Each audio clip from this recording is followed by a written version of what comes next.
avec des modèles tels que les éco-organismes, on peut avoir des systèmes qui s'autofinancent. Et je donnerai un exemple vraiment maîtrisé. Hein, 10 containers de collecte de textiles, c'est un emploi.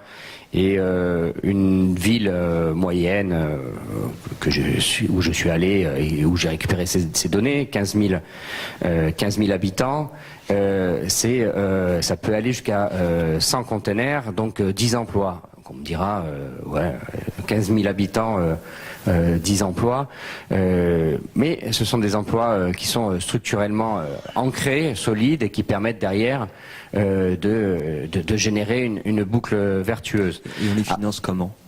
Avec l'éco-contribution, notamment sur le linge et les textiles, un peu comme l'éco-contribution sur le papier, l'éco-contribution sur les emballages, dont Brice Lalonde, en tant que ministre, est à l'origine et que je salue.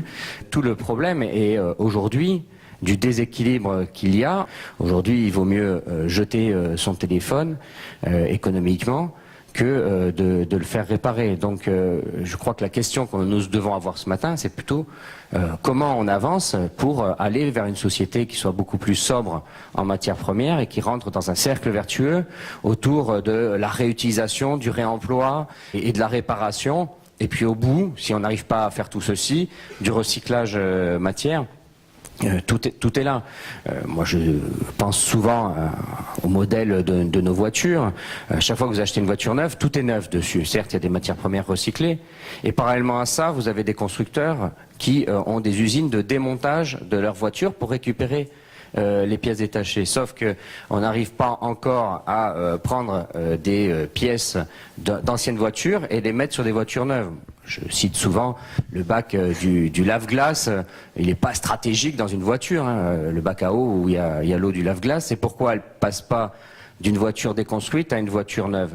Parce qu'il y a un problème de fiscalité. On va lui mettre une TVA de 20%, le circuit est complexe, donc autant faire de l'injection à partir d'une matière première, et on a tout perdu. Alors que si on avait par exemple des TVA décalés dans une voiture avec 2 niveaux de TVA en fonction des composants de la voiture, ben on aurait tendance, le marché, sans subvention, là je le reconnais, sans subvention, prendrait les pièces détachées déconstruites d'un côté pour les réinjecter sur la ligne de montage des voitures neuves où il y aurait des pièces de seconde main et la garantie constructeur serait la même.